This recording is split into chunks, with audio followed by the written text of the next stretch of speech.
ज्या पद्धतीचे विनाकारण वाद आपले चालवलेले आहेत, भाषा बाबतीत असेल किंवा अन्य बाबतीमध्ये असेल, त्याच्यापेक्षा मूल्यांचं शिक्षण या मुलांना देणं मला असं वाटतं की जास्त गरजेचं आहे. खरं पाहिलं तर कुठल्याही लहान मुलांना भाषा जर शिकवायची असेल तर त्याचं एक ठराविक वय असतं आणि लहान वयामध्ये जास्तीत जास्त भाषा जर एखादा मूल शिकलं तर त्याच्यातून त्याच्या मेंदूचा पण विकास होतो असं माझं मत आहे.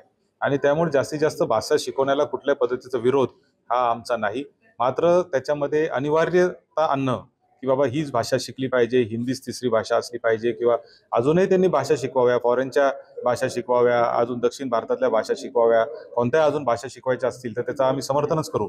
मात्र कुठलीही गोष्ट ही अनिवार्य करून, कंपल्सरी करून जर आपण लादण्याचा प्रयत्न करणार असो तर ते चुकीचं आहे. आणि म्हणून हिंदी भाषा शिकवण्याबाबत माझा विरोध नाही, मात्र ती अनिवार्य नसावी आणि स्वेच्छेने विद्यार्थ्यांना त्याबाबतचा निर्णय देण्याची क्षमता असावी असं माझं याबाबत मत आहे. निश्चितच जे माझं स्पष्ट मत आता मी सांगितलंय तेच मी तिथं देखील सभागृहात मांडेल. मला असं वाटतं की हिंदी भाषेच्या आडून मराठी भाषेच्या पुढून कुठंतरी राजकारण करण्याचा प्रयत्न जर काही लोक करत असतील तर ते चुकीचं आहे.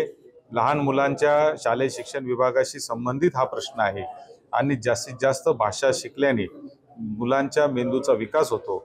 फक्त ते करत असताना अनिवार्यता असू नये याच मताचे आम्ही लोक आहोत. ज्या पद्धतीच्या घटना नगर शहरात घडल्या आणि वेळोवेळी राज्यामध्ये विविध शहरांमध्ये गावांमध्ये घडतायत आणि मुलांमध्ये ज्या पद्धतीच्या मारामाऱ्या होत आहेत, चाकूचे हल्ले होत आहेत, अगदी खुनापर्यंतचे प्रकार आपण सातत्याने पाहतोय. नगर शहरात झालेली घटना देखील त्याच घटनेतला एक भाग आहे. मला असं वाटतं की याच्यामध्ये शालेय शिक्षण व्यवस्थेचा एक फार मोठा अपयश आहे. शालेय शिक्षण व्यवस्था शिकवत असताना मूल्यांचं शिक्षण देणं देखील अत्यंत गरजेचं आहे. त्याच्यावर फोकस हा शालेय शिक्षण विभागाने असला पाहिजे. पण हेच असताना अजून एक महत्त्वाचा मुद्दा मला आपल्याला या निमित्ताने सांगायचा आहे, तो म्हणजे शाळांमध्ये शिस्त लावण्याचं काम यापूर्वी कोण करत होतं? तर शक्यतो क्रीडा शिक्षक जे आहेत ते शाळेमध्ये शिस्त लावण्याचा प्रकार करत होते.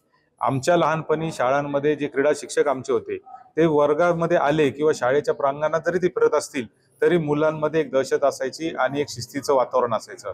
मात्र शासनाने क्रीडा शिक्षकांची भरती बंद केल्यामुळे आता शाळांमध्ये शिस्त लावण्यासाठी कुठलाही शिक्षक त्या ठिकाणी नाही आणि त्याचेच हे दुष्परिणाम आहे असं माझं स्पष्ट मत आहे.